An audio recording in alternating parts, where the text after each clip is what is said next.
Meanwhile, at a Starbucks. Excuse me. Yes, may I help you? Can I speak to the manager, please? I am the manager. You are the manager? You can't be more than 12. Trust me, I am. I know how to do a lot of things. Is there anything I can do to make your experience better? Yeah, my coffee was too hot. I ordered hot coffee, but this is ridiculous. Actually, it looks like it's right at 128 degrees. If it was any hotter, it would be illegal. Well, the air conditioning is up way too high in here. I'm gonna need you to turn that down before I get... All right, I just did turn it down, so hopefully that's okay for you. Is there anything else?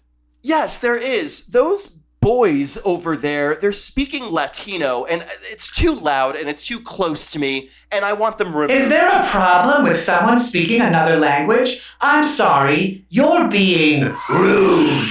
Uh-oh.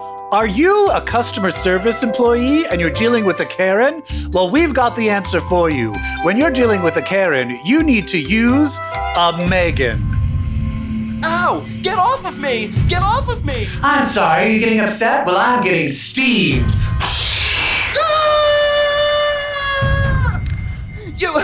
Yeah, that's right. Sometimes women have less manners than children, and I need to teach you a lesson. Ow! Order up, order for Karen. Shove this in your mouth. Do you have anything to say for yourself? Do you know who the fuck I am? I do know who you are. You're a dead bitch. Hi, sorry for your wait. Order for Becky? Order for Becky up. Just step over the dead body.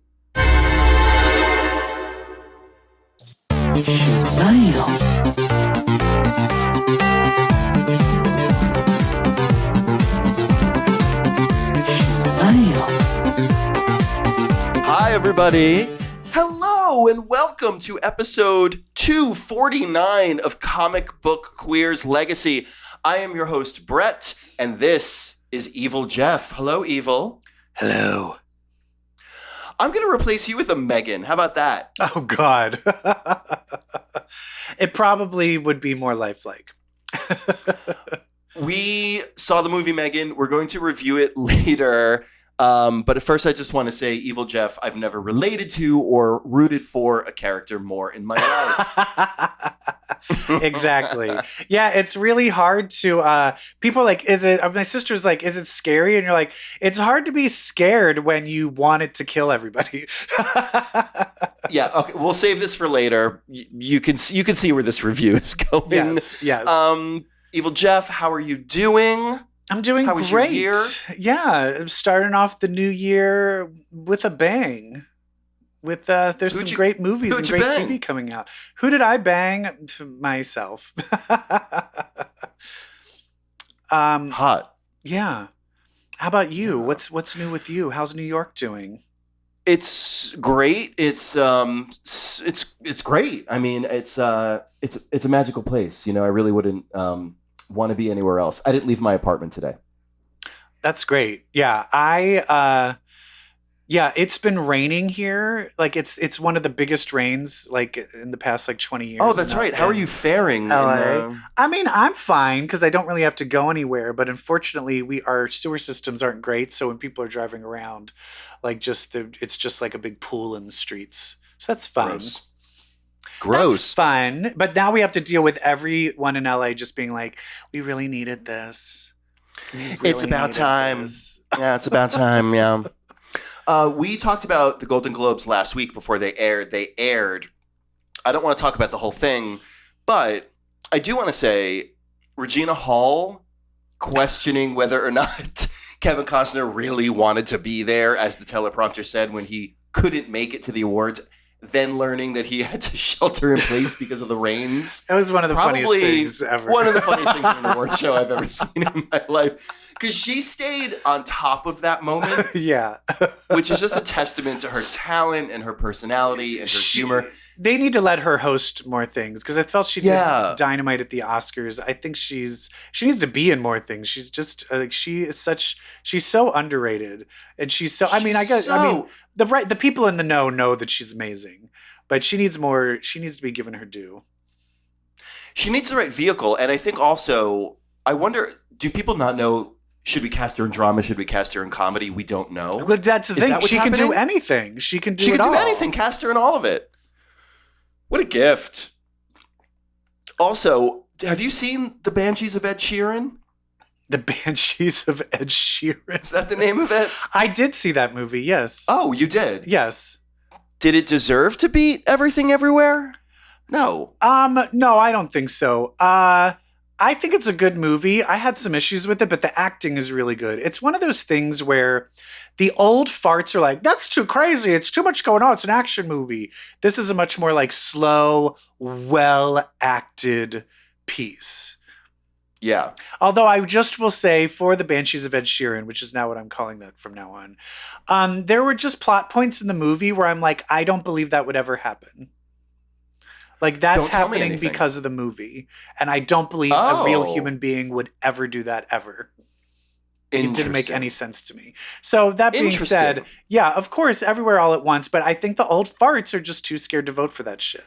But still, we did get some wins in it. So. Yeah, the big ones. Yeah. The acting, the legends, the icons, the Michelle Yeohs, the Ke Huy Quan.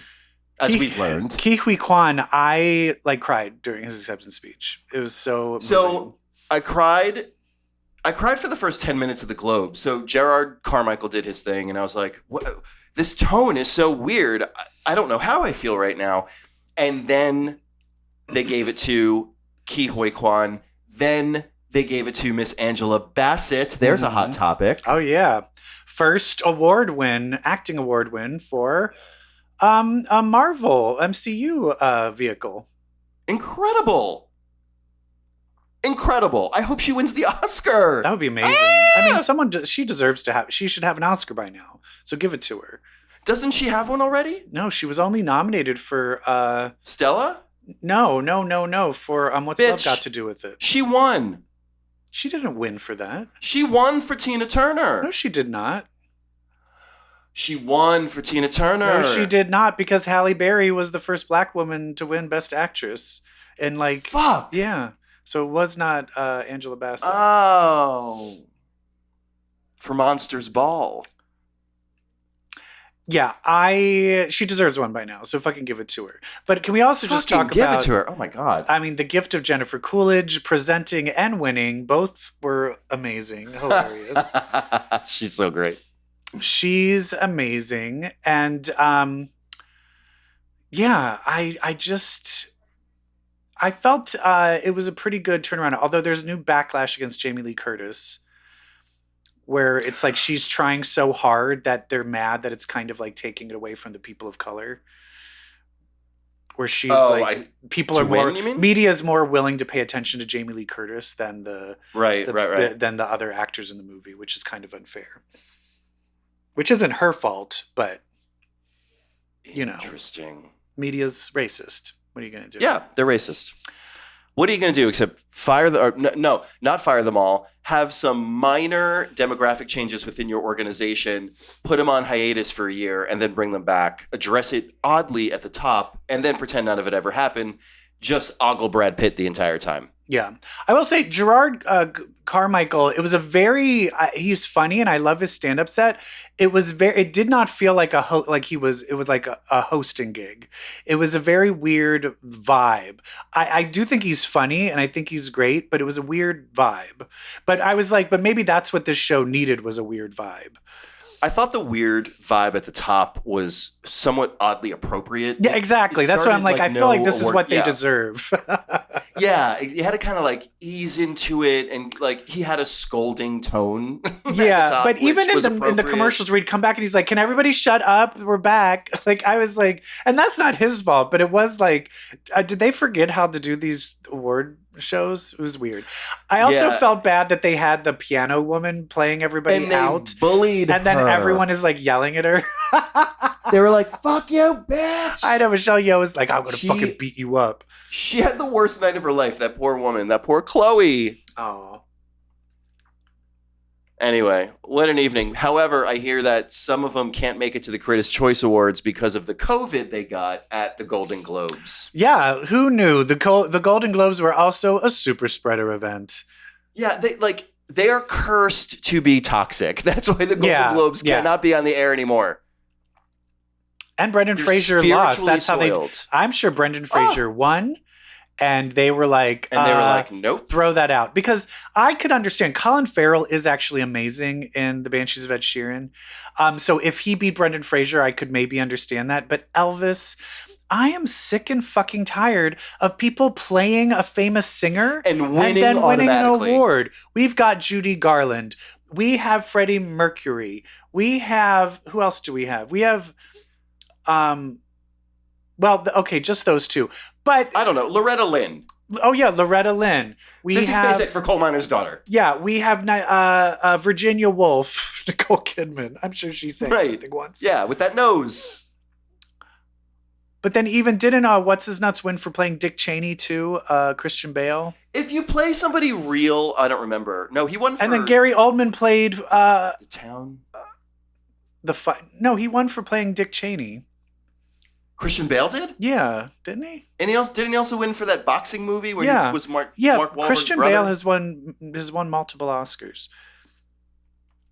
And Gary Oldman won for playing like Winston Churchill. Meryl Streep won for playing Margaret Thatcher. Stop. Who cares? Oh, they look just like the famous person. Who gives a shit? I can't stand it. Imaginary characters are more interesting than these impressions. Yeah, because it's not an impression. You're literally just you having to make it up from scratch. I don't know. Whatever. Let's move on.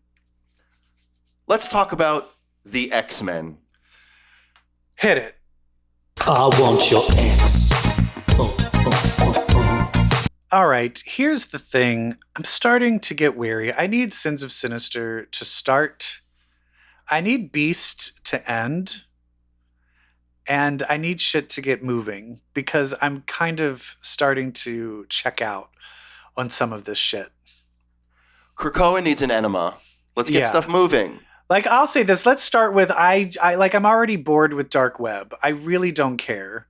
And I did not read the latest Dark Web installment. What was it? Amazing Spider-Man? Yeah, Amazing Spider-Man 15. Are they fighting like Madeline Pryor and something in it? No.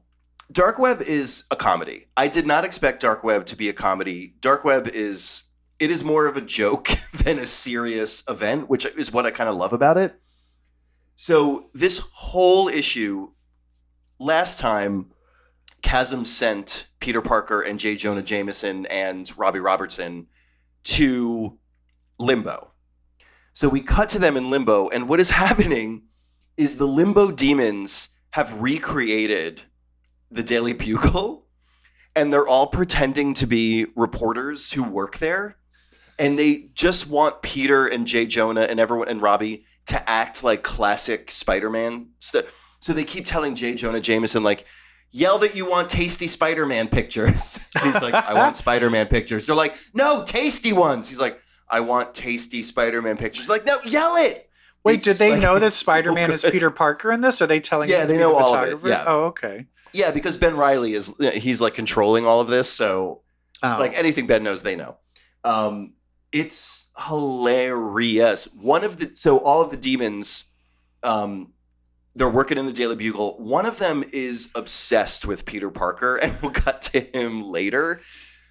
But what Chasm does, Ben Reilly does in Limbo, he takes 6 demons and he transforms them through magic into demonic versions of Dr. Octopus and the Green Goblin and the Rhinoceros. So the Sinister Six? Yeah, but they're called the Insidious Six. Okay. And so they go to attack Peter Parker, but the demon that's obsessed with Peter Parker, he wants magic to turn him into like a demonic Spider-Man. So he can, he just wants to be Spider-Man. He winds up making a deal with another demon, bada bing, bada boom. So you're just watching this whole demonic parody of the Daily Bugle and of Spider-Man. And then at the end, the cute little demon obsessed with Peter Parker shows up, and he's like a kind of like a Venom Peter Parker hybrid, fashioning himself to be a hero that's going to help Peter get out of limbo. And that's it. Yeah, I just feel like there's just not really, the stakes just aren't high enough for me to care. Yeah, and that's why I'm like, okay, I'm in it for the bits now. Yeah. All right. I think we all know where this is going. Ben Reilly's going to fail, but I think Madeline is going to have some kind of weird reconciliation with the Summerses and the Greys. Yeah. And I'm here for the ride. It's fun. It's jokey. There was that issue, I think it was Venom, where it's just Venom and Spider-Man fighting, but an animated scooter, like a scooter that's alive with Inferno demon energy, like a demon scooter, is stuck in the middle of their fight. And the whole issue is just the scooter being like, you gotta be kidding me. Like, it's pure slapstick of just this demon scooter being accidentally tossed around by Venom and Spider-Man. And it's so funny. And it's like a whole issue. All right. What should we also got Wolverine. Let's talk about some Wolverine. Do you know what this was reminding me of? Which also was like, this isn't as good as this. The Fever Dream issue from the Outback era? Are you fucking kidding me? We are so in sync, Brett. Yes. We're twins. That's exactly really? What I was going to say. Me too. The cover even reminded me of that. Yeah, but here's the thing is it's just not as good as that. That was so amazing. But basically, Wolverine, it looked before when Wolverine was like trying to escape, Beast is holding Wolverine hostage, basically has mangled his brain when he went through resurrection. Murdered. He's the one that murdered him, resurrected him with his brain mangled, and is making him his own like slave assassin. And when Wolverine tried to escape, Krakoa like took him, and it looked like, oh, is Krakoa helping Beast? No, it looks like Krakoa's trying to help rebuild his memories back. That's what I was getting out of that, right? Yeah, very much so. Then something else happens with Krakoa, and I can't tell if it was that entity the entire time or if that entity kind of entered, if you know what I mean. They say that, they tie it back to Sabretooth and the Exiles. Yeah. And say that Sabretooth left some kind of psychic imprint, some kind of in the pit. Virus in the pit. And so there is this kind of Krakoan vegetative entity that's mimicking Sabretooth and attacking Wolverine. Yeah. But I'm not sure if that's the entity that restored Wolverine's, because that feels like a beneficial thing to do. I think this is like he has to, when he conquers the Krakoa Sabretooth character, he'll be fully restored. All of his memories will be. Yeah. And I think because that, for me though, that's, I'm like, get to that. Because all of the rest of X-Force is just like begrudgingly like, I guess we just have to go along with Beast. When Wolverine gets out, Wolverine's going to just straight up like end Beast. And I am so excited for that to happen. I am too. And I do think that there are other people in X-Men number 18, not to talk about that just yet, but I think there's two other characters that are going to be integral in taking Beast down as well. From X-Men? Yeah. Who? You think Jean and Emma. Oh, Jean and Emma. Oh, right. Yeah, because Emma was like, Jean, can you come here, please? You know, psychically, secretly. Oh, yeah. And then Jean showed up and put Beast in his place. So those two are done. Yeah. But, yeah. I can't wait for Beast to have his comeuppance. I can't wait either. And I really do. Like, this Wolverine does move us forward to start to get us there. Yeah, I do. This is my prediction, though, is when Wolverine confronts them, I think they're going to try to... I think Wolverine's going to try and kill Beast, and then they're like, hey, well, we need to act... And then Emma and Jean are going to be like, stop, because this will just be resurrected. We need to get him in the pit. We need to do something. And I think at that moment... Colossus will reveal his betrayal, and Beast will go onto the side of Colossus's brother and work with them. Maybe, yeah. That's my little prediction. Beast is definitely... I completely agree that Beast is going to disconnect from Krakoa. Like, I think we have another Moira. Yeah, but that's not only do we have another Moira, but think about, like, who are these new bad guys we have? We have Moira, we have Beast, we have Abigail Brand. Like, it's getting to the point where the new Orcus is mostly like it's going to be like mutants. It would be interesting to see if Beast would ever align with Orcus.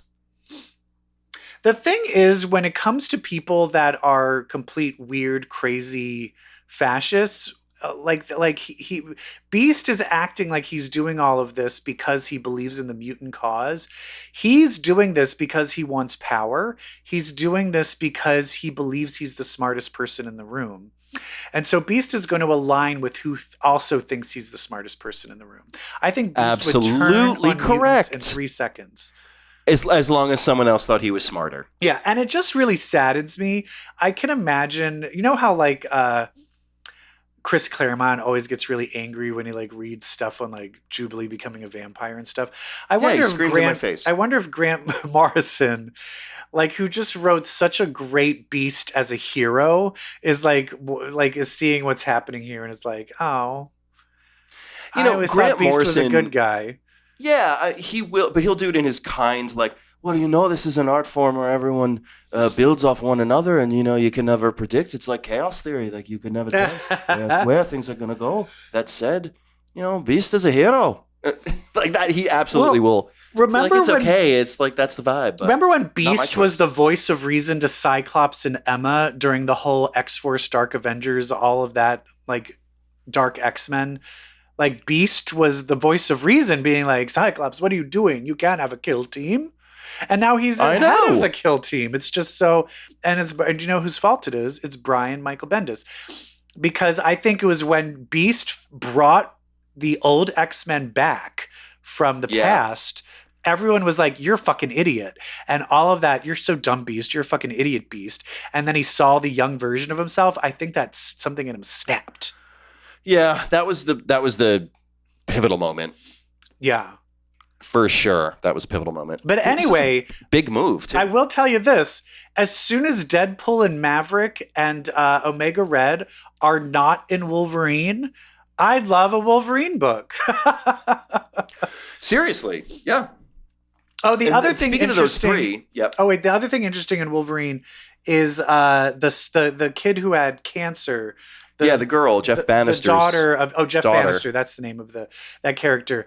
So do you think, is he still trapped somewhere, or do you think he was murdered? Because when Wolverine was murdered, he was there with them, and I just assumed he got killed. I'm assuming he's trapped just because the kid is like, I need you to save my dad. Yeah. From Beast. So Beast has got Jeff Bannister somewhere. And that leads us in. What other X books do we have? We have Legion of X and X-Men 18. Legion of X 9. Which one should we talk about first? Let's talk about X-Men since we already kind of touched upon some of the things that happened in that book. But a lot of this, very interesting. We're dealing with the ramifications of there now being two Wolverines, of that Wolverine not being dead. And the thing that's just fast is like, I just felt this is why this book is so well written. It's just like this beautiful character study on Laura. And we see the older version of her and the younger version of her, and they want nothing to do with each other, which I find so fascinating. I find it fascinating. But also, never do they dare suggest that only one of them be alive. It is a completely understood respect for each other's existence, but they don't want any part of it. But here's the crazy thing that they realized is if one of them dies, they won't be resurrected until the other one dies. Right. And probably only one of them. But that's the thing is we now have conflicting memories. Will both sets of memories be uploaded if they both die, will both sets of memories be uploaded? Or will one be sacrificed? Yeah, like, what are the backup files? Like, is there like a Laura Kinney and then like a Laura Kinney _1. Yeah.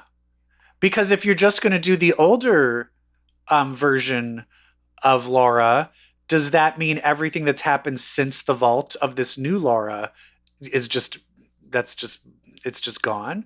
I find that all very interesting. And did they ever decide on if Gabby dies, if she gets resurrected? Yeah, they landed on yes. Okay. Well, they did resurrect her. Oh yeah, Well, yeah, they snuck her. They sneaked resurrect her. But right. Yeah, I mean, they resurrected Maddie. Like, they landed on like, okay, like, we won't be so black and white when it comes to clones. And also, we got the Exterminators are now kind of their own official team to fight the vampires now, which was so fun. I didn't expect the X-Men to dip into a limited series, like the main book, to then dip into something that's going on for a brief moment in time. Yeah, loved that. Because it gave us Jubilee and Sync together. It was the final. It was one of those things where I was like, they were on a team called Generation X together. Is it going to be addressed? And it was. And he was like fucking with her. And she's like, Everett. And you're like, yay. They're like addressing it that they fucking know each other. But that's the thing, is they know each other. But Sync also, you have to remember, Sync, I'd say 90% of Sync's life was in the vault. He's like 400 years old. His life with the X, and then he was dead for this whole long period of time. Yeah, his life with the X-Men is very small. So that's the thing, is why he's so attached to older Laura, is they're like, we've had hundreds of years together, bitches. Fuck all y'all. Fascinating. Loved it, fascinating, loved it. And then they have sex, and then Emma's like, oh, Jean, look who showed up. It's Jean. Look who showed up to the Beast meeting, everyone. It's Jean. Yeah. Jean's like, thanks for the heads up, girl. Yeah, and they're just talking to each other. She's like, I got you, girl. Psychically, like, yeah. Love seeing Emma Frost and Jean Grey like on the same page. It's my favorite thing on the planet, always. Yeah, because it's just like, you know what? We don't want to hang out at all, but we'll both fucking take down a bad guy together in 3 seconds. It's like, all right, we need to take care of business. All right, now it's like, okay, you go fuck Cyclops. I'll fuck Cyclops later. Beat it. But when they need to be working together, they will work together. I love it. And I love Hank's approach. I mean, I love Jean's approach to Hank. Like, she's like, seriously, friend, like, do you think you're where you belong? Like, what's happening? Like, yeah, maybe we should do something else. Yeah. Oh. And then we cut to the epilogue, which leads us to the next upcoming storyline, which is a Brood-focused storyline. And it looks like Corsair is pregnant with a Brood baby and ready to shoot himself in the head thusly. I know. Well, where do you go from that? I mean, I guess, are we going to get rid, because their dad, Havoc and Cyclops' dad, is not a mutant. So he's a human. He doesn't get resurrected. Yeah, that he would not be resurrected. Although they did break the rules for Captain America. I'm sure Cyclops could be like, do it for my dad. And then Havoc would be like, do it for my dad. And then Vulcan will be like, I'll crush you. And then what's the other one that was supposed to be their brother? Adam. Gambit? No. Adam X. Adam X will be like, hey, guys. And they're like, beat it. Hey, radical. Take your backwards hat and hit the bricks. Adam X is, do you remember Poochie from The Simpsons? Exactly. That's what it is. Hey, dude. Catch you on the flip side, dude. Meister's not. Oh, my God. Did they ever, I feel like the Brood stuff, they keep talking about how, what's the mutant Brood guy? Brew. They always mention like, oh, well, he was Brood King, but then something happened. They never really showed that. So I'm hoping whatever this Brood story is will maybe get into, I mean, it kind of has to, of like, well, yeah, I thought he was the Brood King, so we should have all this under control. I think they ate him because I haven't seen him in a while. Shit. That's not good. But then technically, can't they resurrect him since he's a mutant? Yes, because he was technically a mutant, just like Longshot and Warlock are mutants. Yeah. Crazy. Warlock. Well, man. Warlock, does that take us right into Legion of X? It sure does. This book has a lot going on. And whereas X-Men Red felt like it came to a conclusion, this one kind of built to a pinnacle, to a cliffhanger. Yeah, I mean, at least it was Sins of explaining. Sinister. It was explaining a lot of stuff, revealing a lot. But there are a lot of plot threads and variables and characters. I mean, a little too many. Like we introduced Margali Zardo, so we've got the whole she's turning random mutants into monsters thing. Then we've got, and that's the person who raised Orcus. Nightcrawler. Yeah, Nightcrawler's adoptive mother. But Mystique is the biological mother. Correct. Okay. But Mystique yeeted Nightcrawler off of a cliff. Margali picked him up with her cute little daughter, Amanda Sefton. Yes. Where's Amanda Sefton in all this? I know. If Amanda Sefton shows up, I'll be like, here I am. This book does not need any more characters. Please do not bring in another new character into this book. Hi, it's Amanda Sefton. Oh, thank God. Thank you so much. This is my favorite book. Yeah, so basically it turns out that Nightcrawler's mom is the one that's kind of beastifying all of these X-Men. But we also get more going on with the whole of why, I mean, I'm starting to like, it's so much is happening of why Magus, Warlock's dad, was killed, right? Nimrod did it. We find out. So at the end, it's kind of revealed that Magus was killed so that those Technarchy spores would fill the astral plane. Let's just oversimplify it and say that. And then through the spores, Nimrod was able to infiltrate.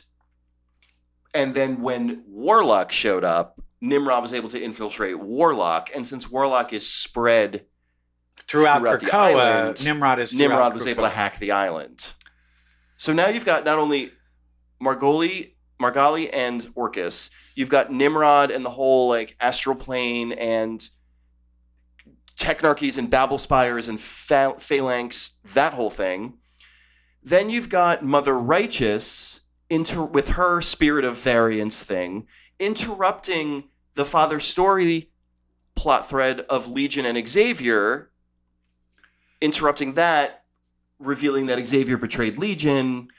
Legion can still make a deal with her. It's so much. Okay, can we talk about now, this is the thing where Legion calls over Xavier, and Xavier was assumed he was like calling him over to like battle him for leadership or something, and basically what did he do to him? Did he do a psychic? Just, like some kind of psychic drain or like he basically just did something to progressively weaken Legion. But then he realized at the end, like, oh, I thought you were going to fight me. So I was like, I thought this was like a battle. Whoops. And I'm like, well, fucking fix it, you idiot. Ugh. Yeah, and then Ruth Blindfold is like, when the shit hits the fan and Nimrod starts invading, Blindfold's like, what the fuck did you do to Legion? And Xavier's like, that doesn't matter now. The fuck? What? Yeah, it does. Because who do you think we need to help save everything? Xavier is so dumb. How about this? How about, what is that thing doing to my island? Why is it attacking my people? Yeah. Check your pronouns. Exactly. And the fact that he doesn't give two shits about his children should make people worried about, like, why do you think he gives a shit about anyone? In a lot of ways, Beast and Xavier are kind of cut from the same cloth. It's just Xavier is getting a lot of other people to do dirty work for him, where Beast is getting his hands dirty. Yeah. But Xavier is like, come on. I do think this is getting to a head. The same thing with Beast, where it's like Xavier can't be in the leadership position much longer because there's too much. He's doing too much out of pocket shit. Well, keep in mind what's after Sins of Sinister is Fall of X. Yeah. So I would like it Xavier rather and than Beast Fall are of X gonna- being like, oh, all the mutants are going to be destroyed. I'd rather it be Xavier has been overthrown and now we don't know who the new leadership would be. I'd much rather have that than a whole other genocidal, all the X-Men are about to be genocided. It's going to be genocidal because all of this, there's a lot of things happening where Orcus is getting good PR. Like, Orcus getting good PR is a thing. But they can't go back to okay, if they want to be genocidal, that's fine. But if they do genocide, I have a big problem with that. You can't keep genociding a whole race of people, even though it's a made up race of people.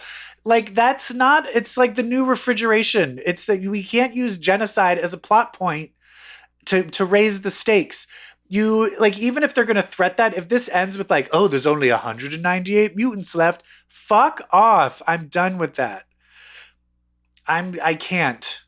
I shan't have it.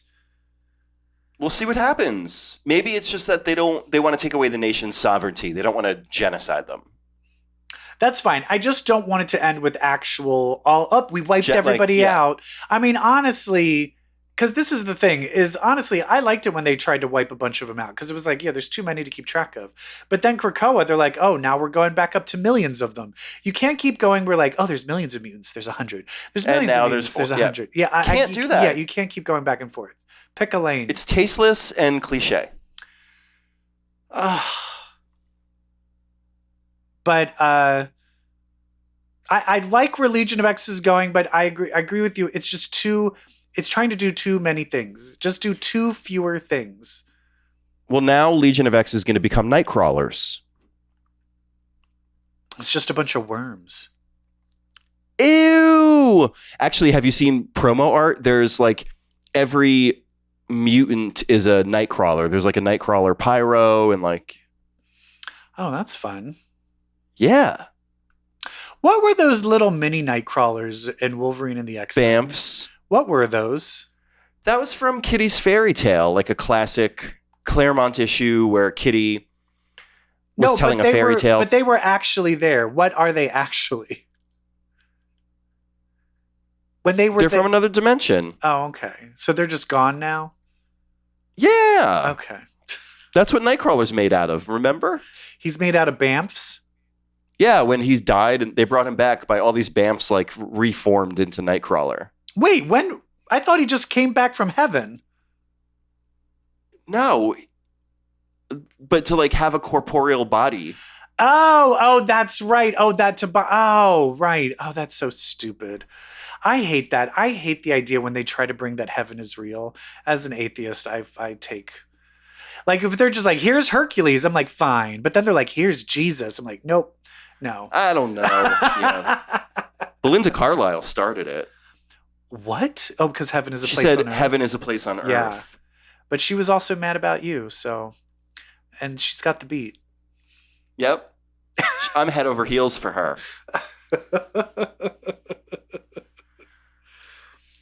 I need a vacation. All right, that's enough. Okay, so do you ever see the VH1 behind the music of the Go-Go's? No. They were a drug-addicted, sex-addicted punk band. Yeah. And then it was like, oh, be these cute little girly girls. And then they'd be on tour, snorting, fucking, going fucking insane. And then they'd be like, la, la vacation, all that. I love it. Yep. Love them. They were my first concert. Sweet. That's great. My first concert was Donnie and Marie. They're demons. Maria Osmond just released that she's not giving her children any of her money when she dies. Wow. I just saw her on that awful what was it? The Hollywood Christmas Parade. Yeah. That was like the most abysmal thing I ever saw on television. Estrada. Yeah. She was in that. And I was like, this woman, how is she still alive? Let alone performing. Oh my God. Aren't you dead yet, Marie Osmond? Aren't you old yet, Marie Osmond? Well, she is old. Her whole face is a piece of plastic. Holy shit. Talk about like her wig. Now that's 40 inches. Is there any other X books? No, I think we should move into our television and movie segment. Hit the music. Someone who watch superhero sci-fi stuff with me. We haven't talked for a bit about a certain show called Doom Patrol. Doom Patrol. And Doom Patrol is kind of finally getting into its groove of like kind of starting to hit home of like, oh, this is the big bad. It's starting to drive towards the big bad confrontation.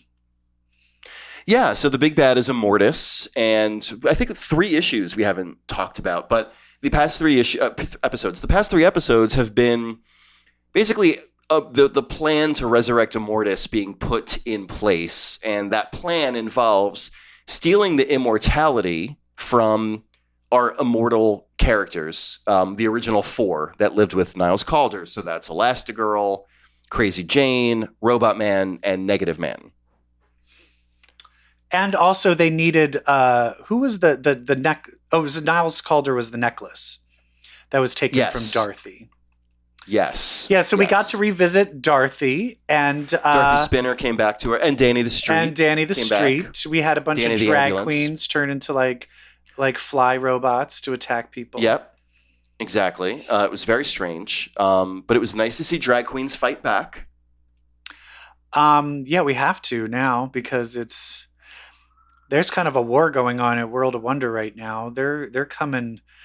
They're really, the Republicans have like put a big old target at Drag Race right now. Have they really? Well, it's because they're now attacking all those like drag. Like if you go to any Drag Story Hour, Story Hour, it is now like a like protests on both sides. But there was a drag con in UK, and it's being covered very harshly of like groomers. I love how it's just like there. It's like, do you not know what the word groomer means?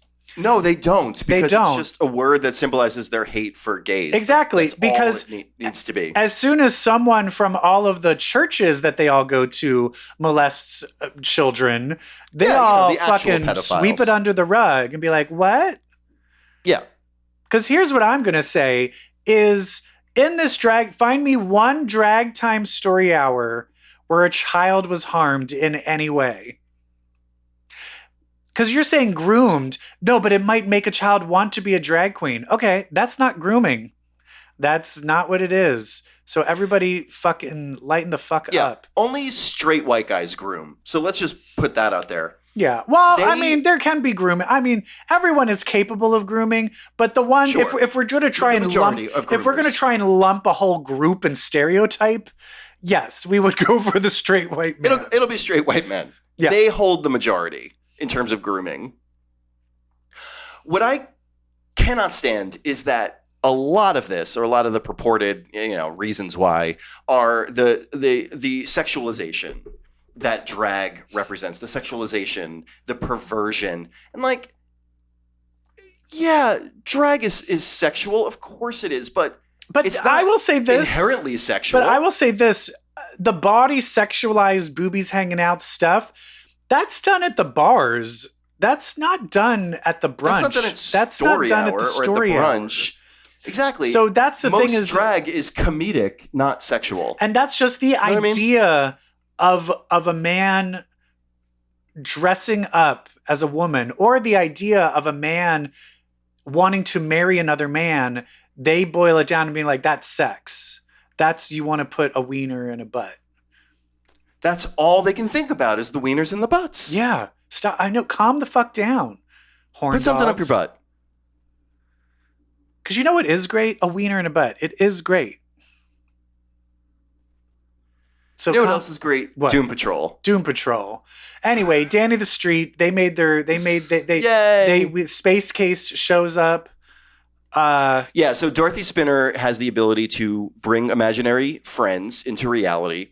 So when Danny the Street is attacked by these drone robots, Dorothy creates Space Case. She pulls Space Case out of a comic book. But here's the thing, does she? It's real.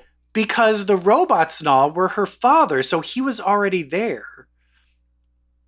You know what I mean? True. So, but then did she create them as well? But it looks like the dad was working for Immortus. So I feel like if the dad is working for Immortus, I feel like they're going to explain it more, because I have a feeling that Danny the Street and Dorothy and Space Case are going to meet up with Doom Patrol to confront the big Absolutely. Bad. I wonder if they'll say like they all come from the idea space. They all come from that space where imaginary characters live. Immortus included. But then we get to a fun one where, because during the movie episode, Elastigirl gets her immortality taken away. Her longevity. And so she starts aging. So she goes through Niall's old, like, don't use these haven't been tested, and basically gets a powder on everybody that causes them to de-age. And they become teenagers. At first, teenage personalities in adult bodies, but that soon changes. And then they actually start turning into little children, and then they turn to babies. And then did the bunny save all of them? How did they? Because in the end, it was like, oh, you're going to cease to exist. But then the next episode, they all were just back to normal. How were they were all back to normal? And they said who it was. Was it the bunny? Was it I think it was the bunny, or was it the bunny saved the wizard guy? What's his name? The guy from Supernatural. Yeah. And then he Fake Constantine. Fake Constantine, yeah. And then he saved them. Yeah. And so then that... Willoughby. Yes. And then we get Agent 104, who is Mohinder from... Who was he in Heroes? Mohinder from Heroes. And the dad on Never Have I Ever. And he is ready to fuck a bandaged man, which is weird. I don't know. Matt Bomer. It's Matt Bomer. It's Matt. He doesn't remember. He doesn't know what he looks like. I know, but Matt Bomer's sexy no matter what he's wearing. I don't know. That's the hard thing, is when you're just a bandaged up freak. Well, I guess freak is a harsh word to use. But Jesus Christ. When you're all bandaged up and like, but I mean, he's like, he's like all, his face is all fucked up and stuff. I don't know. When someone's like, hey, he oozes radiation. Yeah, he oozes radiation. If someone's into that, I don't know. I question. You know what? I will say this. His face is fucked up, but he's still cuter than some of the guys I see on Scruff. Oh, true. Anyway, they're flirting. He's like, hey, actually, my powers, because he can like suck the water out of things. He's like, my powers are getting out of control, and it looks like they're going to get so powerful when they get out of control, I might create an apocalyptic event. So I need to like... Yeah, he's like Molecule Man. Like, he can do anything. Yeah, so he's like, I need my powers to get under control, and Immortus is going to help me. So then even... What's his... the little electric blue guy? Is it Blink? What's his name inside of him? Oh, Keeg. Blink. I don't know why. Bleak, clink, clunk. Okay, so anyway, even it turns out Keeg, the thing he saw in the zombie future was that in order to stop Negative Man from literally just blowing up the entire world, he had to like throw him into the sun. Yeah, like it's inevitable. There's multiple scenarios where Negative Man is about to destroy the planet by accident, and Keeg has to kill him. They're like they're like multiversal flash forwards. So he's even like, okay, take my longevity so Immortus can have it because this is what Keeg wants. And so there's people that are actually like giving into Immortus. There's people that are still trying to battle Immortus. And then it turns out the person who's like the main person who's like helping him is good old Wally from the olden days. The Sisterhood of Dada. Yeah. Right? Rita's past, Madame Rouge's past. Wally was a soldier. Wally actually was a soldier who I believe killed Malcolm, which Rita's love. Yeah. And so it's revealed that he is behind the resurrection of Immortus. He's the one taking the longevity from the Doom Patrol. And so we've got Cyborg's best friend from childhood. And then I wanted Rita, Larry, Cliff, they're all there. Jane. About to face Wally. Jane, they're all there. Now, where was the part when Rita and Madame Rouge went to see Wally? It looked like she turned into a blob and killed him, but then he was like with Immortus. Yeah, that seemed like a ruse, I guess. Yeah, so I'm sure they'll explain that, but I'm confused on that. Me too. But fun stuff. But it seems like, yeah, this thing just came to a climax, and I think you're right. I think we'll see Dorothy and Space Case show up and turn the tides. Oh, immortal. Do you think it's a good show? Do you think this will end with them being immortal again, or will they stop being immortal and have to deal with that? I think they'll get their longevity back. All right. Rita Farr, she can't age. Oh. Imagine the indignity. But that's the other thing. But Robot Man, does he really need it? Well, I guess he does. But his longevity, his brain was. But he already had Parkinson's. Shouldn't his longevity? Why wasn't it stopping that? I don't know. But speaking of Robot Man, do you know what that reminds me of? Other robots? Other Maybe robots. robot women? Robot girls? Yeah, robot girls. How about we talk about a certain movie that's a bona fide hit? Bona fide hit. 96% on Rotten Tomatoes, friends. Also making shit tons of money. Like, this movie did not cost a lot of money to make, and it made it back. It's a huge hit. Yeah. I mean, I bet you at this point, this is more profitable than Avatar is. Oh, absolutely. This movie that we were talking about is called M3GAN. M3GAN. I mean, when I saw the first trailer for this, I was like, oh, this is going to be my new favorite movie. This is going to be, yeah. This is for the gays. This is for the gays. This is for the gays, yes. And boy, is it ever. It is so gay. If you're a gay and you show up to this movie, you're automatically going to cheer everything this robot says. Because, yeah, when I saw this movie in the theaters with a packed crowd, everybody knew what time it was. Everyone knew this was a fucking comedy. People were laughing like we were in a fucking like full-on comedy. It was hilarious. I saw it in its second weekend, and I still had a packed theater, and this audience was like all about Megan's nonverbals. Anytime she made a face, the audience went crazy. Yeah. There was a group of gays in front of us, and one guy just kept being like, anytime she did something, he would be like, I just love it. I love it. I saw it with my husband. I think, what was the point where I whispered to him, I think this is my favorite movie? For me, where I mean, from the very opening where it had the fake commercial, I was like, it's campy from moment one. Exactly. But for me, when she gets attacked by the dog, and then when she's just staring over the fence with her hair all messed up, doing that 1,000-yard stare, and I was just like, I am living for this. I also love that she was just killing a bunch of assholes and Karens and shitty bosses and bullying kids. She was, like I said, rooted for. Yeah, and here's the thing: is Allison Williams also knew what this movie was. I saw an interview with Allison Williams, and she says she's addicted to seeing this movie in the theaters. That she has seen the movie in the theaters twice already, just sitting in the back and watching everybody laugh, and she loves it. She really did fit into exactly what this movie was given. Like, she knew exactly what to give. Because she's kind of a shitty parent. She's like a shitty parent and a selfish parent. But she leaned into like how fucking awful this character is. But everything she delivered was a little tongue in cheek. Yeah. Oh, of course.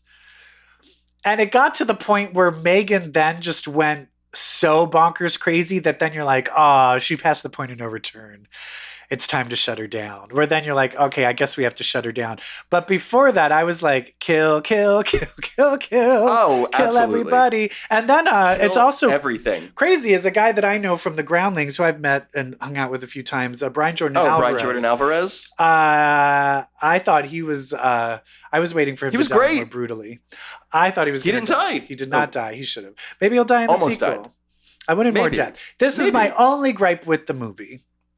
My only gripe with the movie is I wanted it to be rated R. I was just gonna say. I wanted it to be a little bloodier, a little gorier, a little more like it was like, hey, cunt, like, you know, it couldn't do anything. Like, it was PG-13. For what? Maybe we'll get there. It's a 10 out of 10 for a PG-13. But I'm telling you, if this movie was an R, it would have been one of my favorite movies of all time. Like, where she's like, you ungrateful little bitch. Can you imagine? She's just like, you're a little cunt. Like, I would have been like Bridesmaids. Woo! Yes. All I wanted, I was like, I'm going to love this movie no matter what, but I'm truly going to love this movie if at some point M3GAN calls that little girl a bitch. And she sure does. And at the end, when she said, you ungrateful little bitch, I was like, that's all I needed. That was all I needed. Thank you. Bye. Tell me what happens. And the thing that's amazing about this is that they were like, is there going to be a sequel? I'm like, this shit is set up for a sequel. You don't even have to rewrite anything. They already sold the parts to a rival company. She already This was like the first half. Yeah, she already downloaded her stuff in that other little like Alexa. Like right. So it's like I can write this right now, bitches. It's like it was part one of a 2-part movie. You know, like it's so set up for a sequel. It's like we ended in the middle. Yeah. And I just want them to give they're not going to because it was so popular, but I really want them to give it an R. To give it R. I know. It just, yeah. And I can tell you right now, can't see it. This is my prediction, because this is the other thing that I think we should watch, is I'm going to start watching, maybe tonight, I want to start watching the Chucky series. Hell yeah. Because it's all gay. You know we're getting M3GAN versus Chucky. It's very queer. There's going to be M3GAN versus Chucky. In 10 years. Absolutely. M3GAN versus Chucky. 100%. Or Chucky loves M3GAN. Chucky loves M3GAN. And Jennifer Tilly. Or Bride of Chucky versus M3GAN. Yes, Jennifer Tilly. And then throw in Wall-E. Get Wall-E in there too. And Vicky from Small Wonder. M3GAN at one point rolled her eyes when Ronnie Chang made a joke. And it was like, I was reborn. Yeah. Also, Ronnie Chang is a villain. Movie. Perfect. Great. Perfect. Always so. Again, like casting Ronnie Chang as a villain. Like this movie knew exactly what it was giving, and it was giving you high camp. Yeah. It was giving you tongue in cheek. Yeah. I mean, as soon as like when she starts dancing, that's the one thing is like if I hadn't seen, it's like the dancing is what made me want to go see the movie.